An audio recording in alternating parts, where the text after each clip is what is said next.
The Federal Ministry of Environment has disclosed that over 1,000 persons have been given jobs or opportunities as part of the government's efforts to offer remediation to the environmentally challenged region of Ogoni land.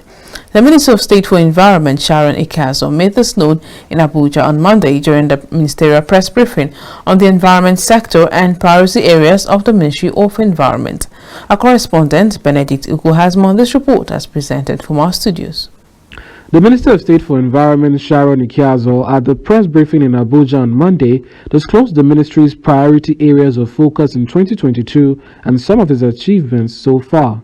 Amongst the areas of concern was the hydrocarbon pollution of Ogoni land in Rivers State and the ongoing cleanup of the region. According to the minister, the federal government had aided over 1,000 persons with job opportunities as part of the remediation efforts. These impacts of remediation efforts have produced remarkable employment and livelihood opportunities amongst the Ogoni youth.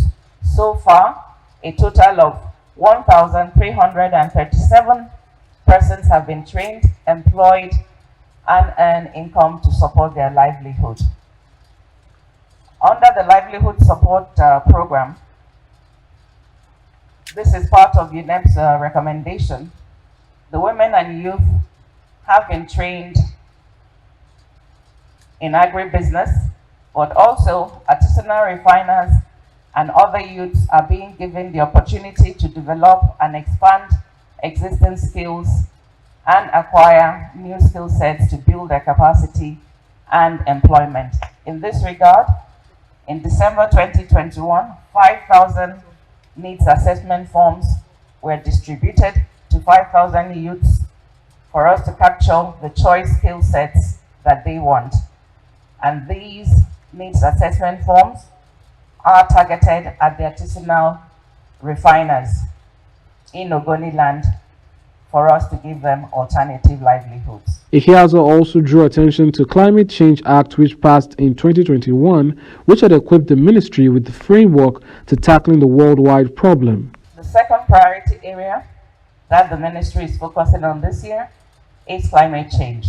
The cost of not addressing climate change or not adapting to it is very high, and certainly the social consequences are enormous. In this regard, Nigeria has made significant strides in the area of climate change adaptation by developing a national adaptation communication document, which provides a mechanism for Nigeria to report priorities, implementation and support needs, plans and actions. Also, a national adaptation plan framework to help with adaptation planning and governance. But the most critical step, as I said earlier, that we have taken in our role in climate change mitigation is the realization of the Climate Change Act in November 2021.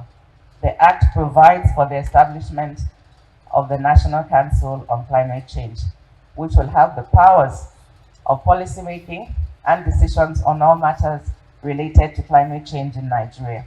The Permanent Secretary, Federal Ministry of Environment, Hassan Musa, in his welcome address laid out the functions of various departments and agencies within the ministry. Pollution control and environmental health, erosion, flood and coastal zonal management, environmental assessment, forestry, land degradation and drought management departments.